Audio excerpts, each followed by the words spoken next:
Good morning, everyone. I'm Ross Brown from the Southwest Cyber Resilience Centre. I'd like to welcome you all to the latest in a series of cyber and serial webinars that we hold. This morning, we're lucky enough to have Andrew Baldrian, who will tell you all you need to know about keeping your routers safe. For those in the audience who haven't already joined us, membership of the Southwest Cyber Resilience Centre is absolutely free. It's easy to join up. Just go to our website, www.swcrc.co.uk, and complete the application. It really is that simple. You'll then benefit from our customer journey, our newsletter, podcasts, and webinars such as this.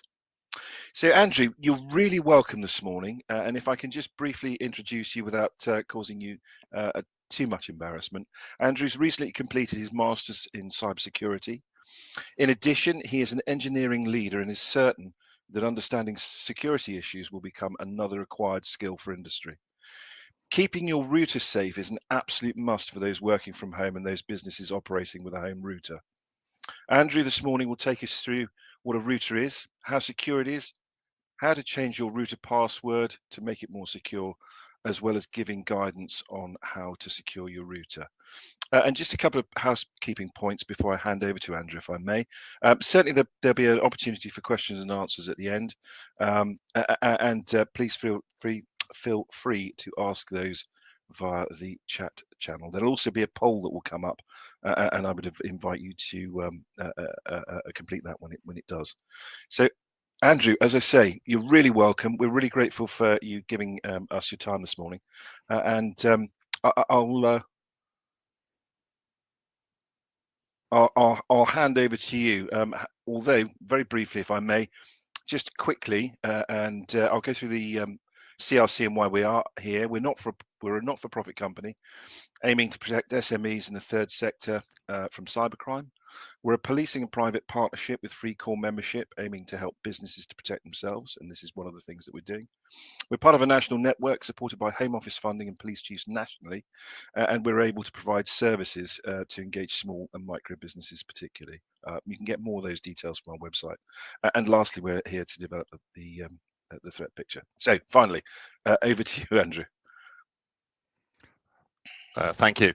Right, I'll get started straight away.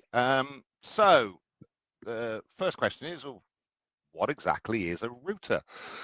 For most of you, router will be that strange box sitting in the corner somewhere that you may have been given by your service provider, or you may have bought one and plugged it into your phone line or your radio outline, whatever. Probably most people will connect to their router via the Wi-Fi that the router gives. And in some cases, they'll connect via a wire, so Ethernet. Now, the key thing to understand is that everything you do on the internet is going to go through that router. And that router is the gateway back from the internet to all the devices on your network.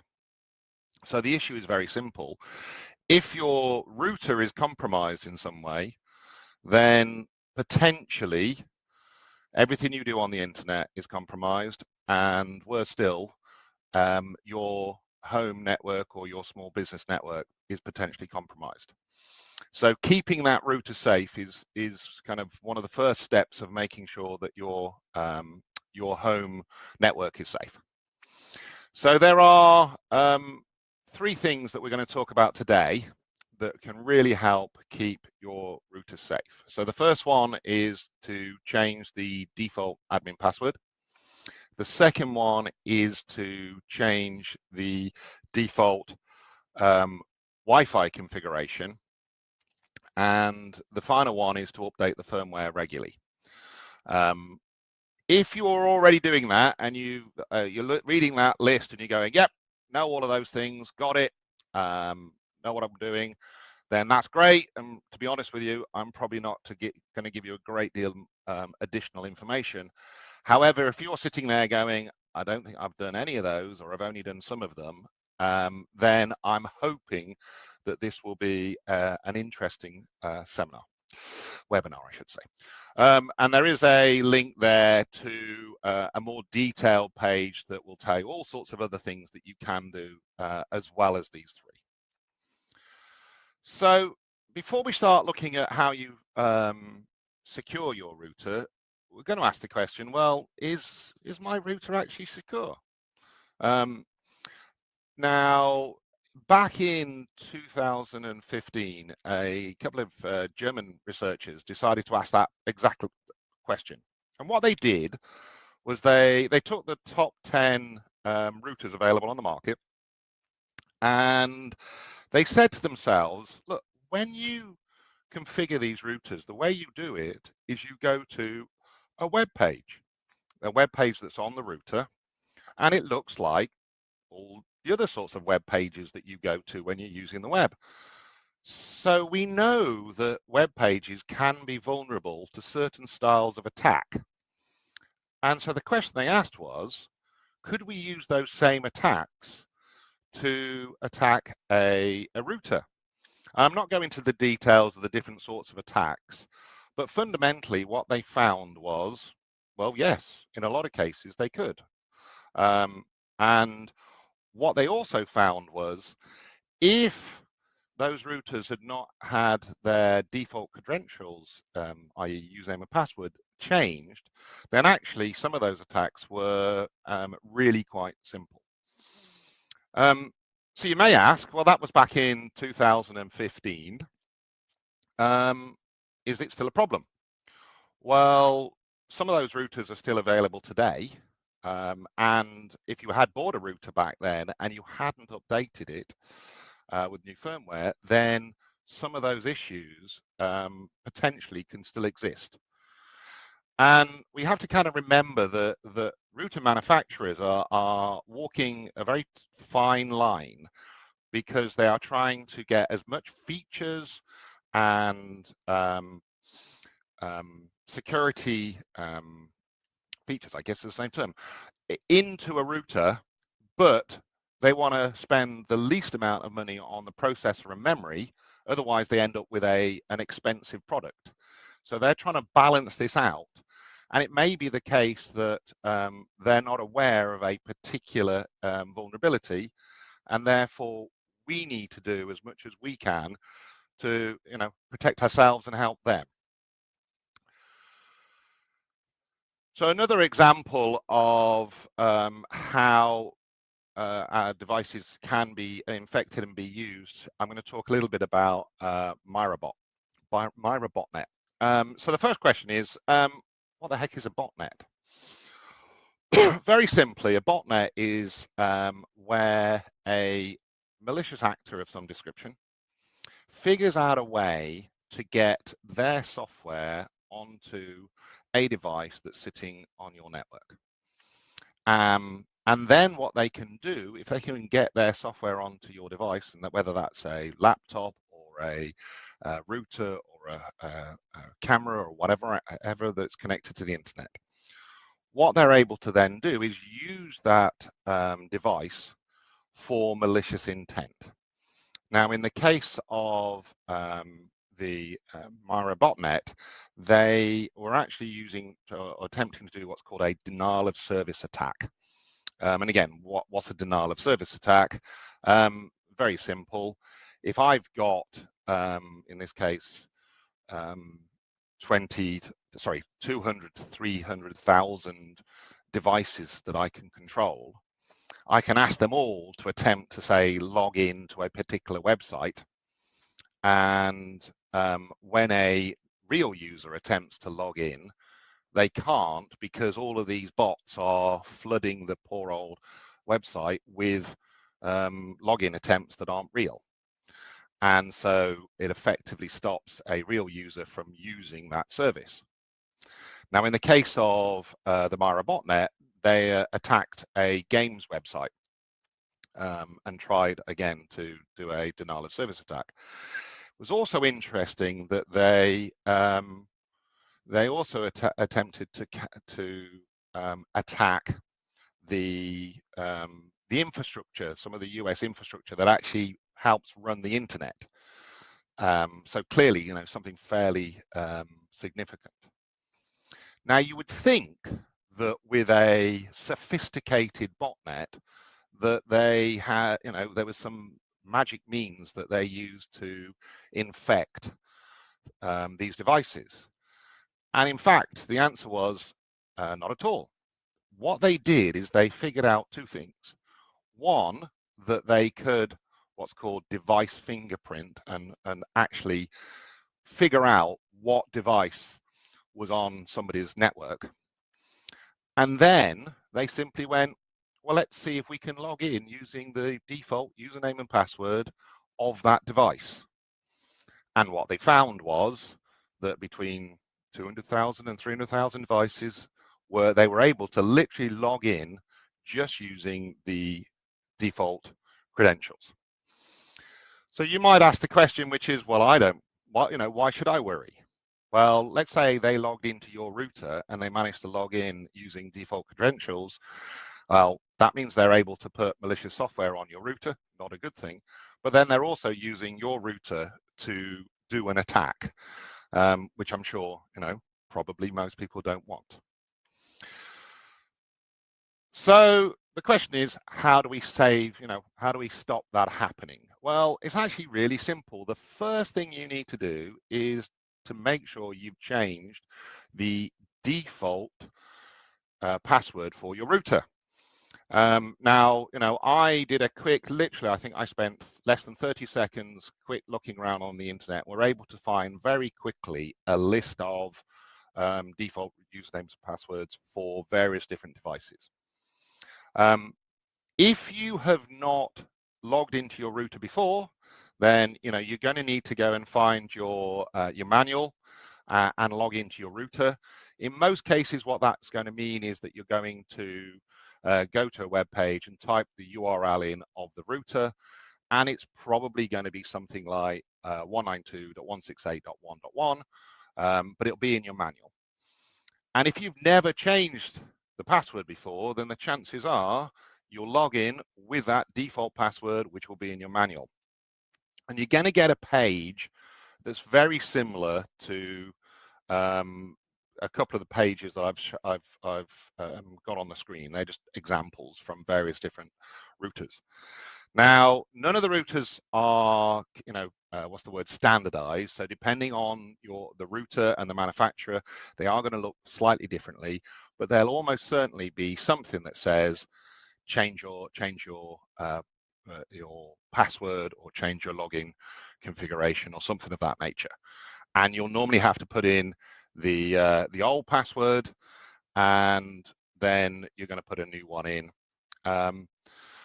I would recommend that you use a password generator to generate a strong password. I would also recommend that you save that in a password manager. If password manager is not something you've ever come across, it's probably something we could cover in a different webinar, but I would definitely recommend that you do that. As well as being able to change the password, so instead of you logging in saying admin and password 123, you go admin and now your lovely long password. Some routers will allow you to change the username that you log on with. And again, if you can do that, I would recommend you do. It just makes it harder for anybody that's trying to get into your router to guess. Now they've got to figure out what the username is and what the password is. And really, to be honest, that's as simple as that. The hardest bit about this will be figuring out how to log in the first place. And once you have, changing the password away from the default will definitely make the router more secure. But once you're in the router and you're looking at those screens, you can then do a couple of other things. So the other thing is you can change your Wi-Fi configuration. So why would you want to do that? Well, I don't know if you can see my cursor, but over here on the right is some examples of some Wi-Fis or some Wi-Fi names. And you can see one of them there, I'm pretty certain is probably a BT Hub 3. So if I know that and I'm an attacker, I can use that. I can go online, see if there are any known vulnerabilities for a Hub 3, and I use that information to attempt to gain access to your router. Equally, if I look at the bottom one, I don't know, but I'm going to guess that probably that means it's a Virgin Media router. So I might be able to figure out that. So changing the Wi-Fi name from away from the default just means you remove some piece of information that now anybody trying to maybe get access just doesn't know. You're just making it slightly harder. Now, when you do change the Wi-Fi configuration, it'll be lovely if it just said, what would you like to call your Wi-Fi? But for some reason, the Wi-Fi name is known as the SSID, so Service Set Identifier. Again, I've no idea. I can only imagine that the marketing chap was not in the meeting when they came up with that name. But if you change the SSID, what that does is change the name of your Wi-Fi. And that's it. It's as easy as that. Once you've logged in, you can change that. However, while you're in your Wi-Fi configuration, there are a couple of other things that you can do just to help you. So the first one of them is change the default password that's used for your Wi-Fi. Again, that's very easy. It's normally on the same page, so that you can see it easily. In fact, everything in this particular example is on the same page. Again, I would suggest use a password generator to actually generate a password for your Wi-Fi, and I would suggest you store it in a password manager.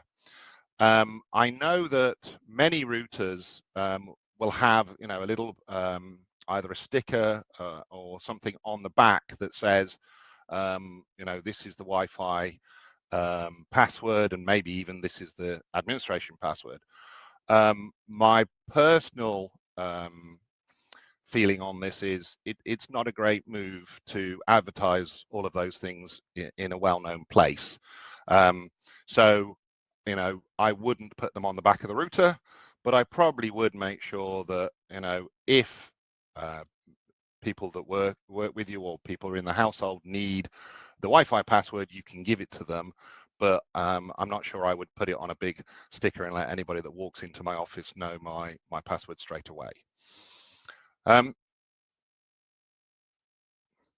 One of the things we can also do while we're sitting in here looking at the Wi-Fi configuration is look at the encryption settings on your Wi-Fi. So the reason that you put excuse me, a password into your Wi-Fi is that the traffic over the wire is encrypted.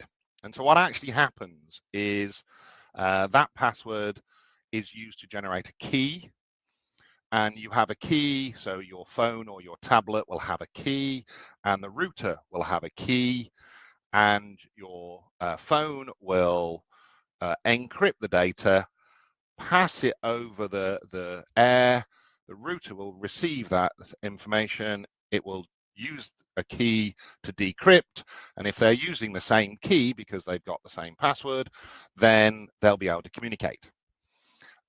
So if you click none, then effectively you have no encryption. So using open Wi-Fi is not particularly recommended. And you may see the option to use something called WEP, Wired Equivalent Privacy. WEP is relatively old these days, and it is broken.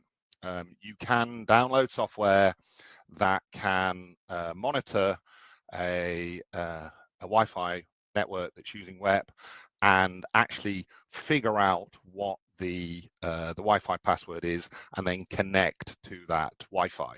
So don't use WEP, probably the best way to put it.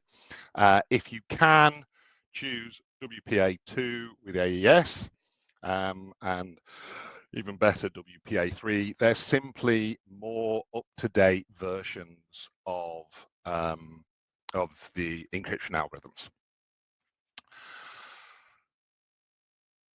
Oh, that worked. I didn't think that would work. I just pressed a different button and it waved on. Right. Update your firmware. So the first question is, well, what the heck's firmware? We've heard of hardware, we've heard of software, right? So hardware, the box you buy, software, stuff that computer scientists write and programmers write.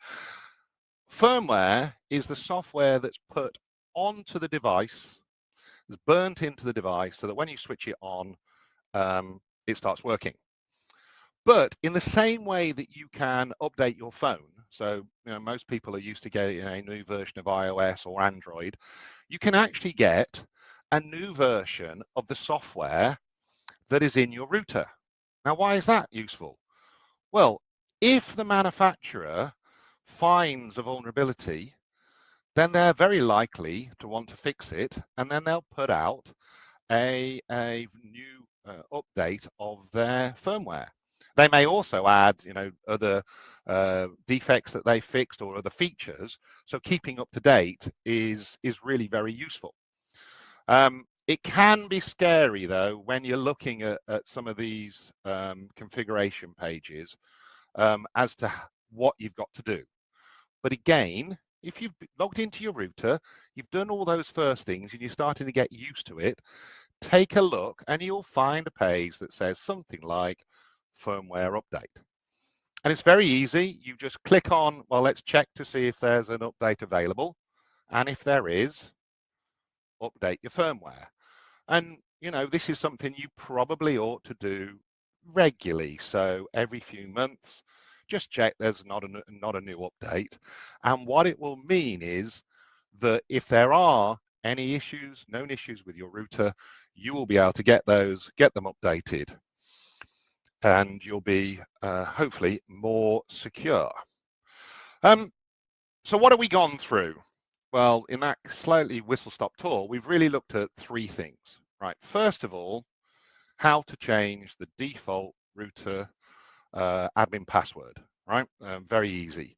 And I'll be honest to say, if the only thing you do at the end of this presentation is have a go at logging into your router and changing the default password, then actually this would have been well worthwhile, because that's probably the number one.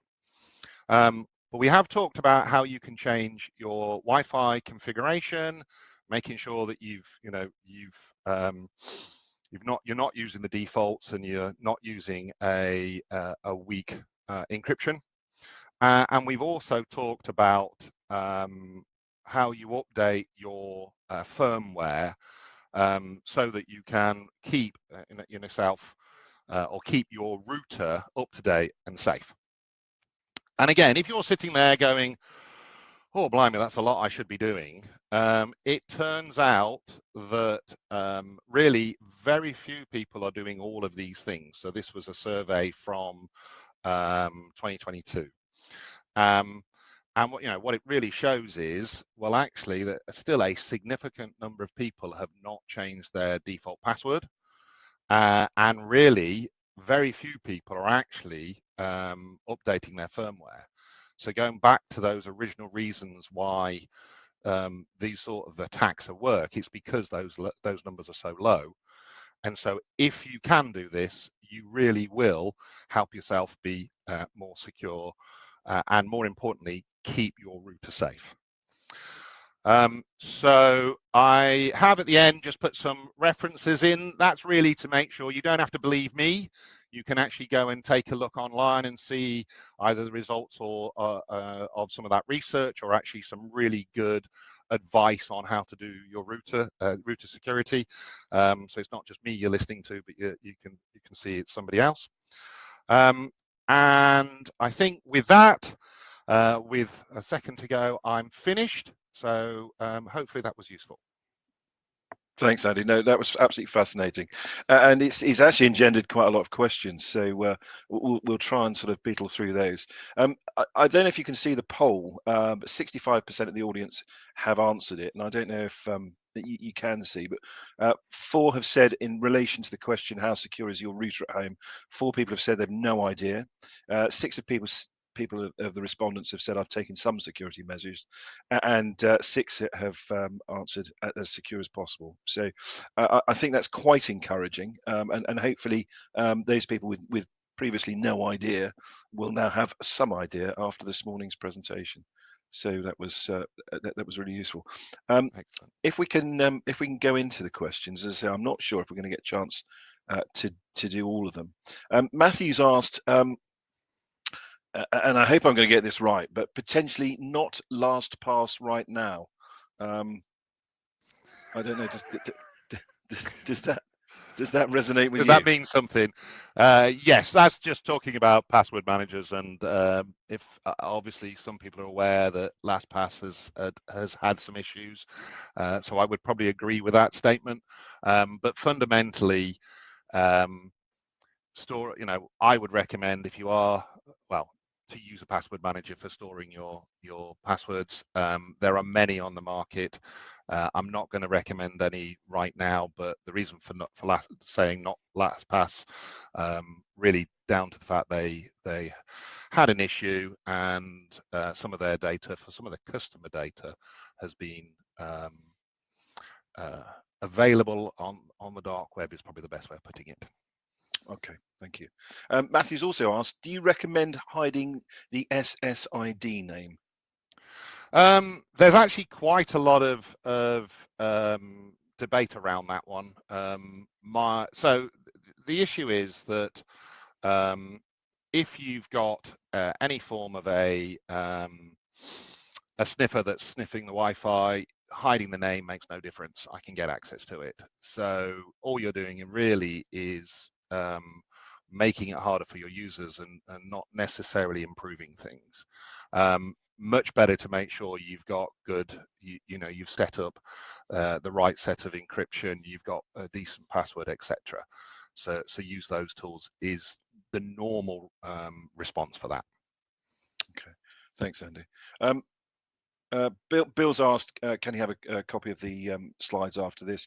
And the answer to that is yes. And again, I'll make mention of it, but we'll be putting this webinar out on our YouTube channel as well as. Robin's made the point. Hi everyone, daughter was hacked last week for £3,700. So he's saying this is a top priority. Thanks for that comment, Robin. And Robin has also asked, is Google Password Manager a safe password manager, Andy? I don't think I can really comment on that. I don't use that particular password manager, so I don't think I'm going to say yes or no. I would say though, using a password manager is probably better than using the same password for all your websites. Okay, thank you. Jeremy's also asked, and I think I probably know the answer to this one. How do I progress if I don't have the router manual? And I'm assuming you go online and the manual will be online. Yeah. Cool, thanks. And Annabelle has asked, are these steps addressed in the 12 steps sent out via email? I'm forwarding those onto my working from home staff members, and I would like to be aware of this too. In fact, it isn't, Annabelle. No, sorry, I'll take this one if I may, Andy. It isn't, but obviously what we are doing is we're sending out the slides, and your working from home staff members can also watch this webinar whilst they're at home, and it will give them the same level of information.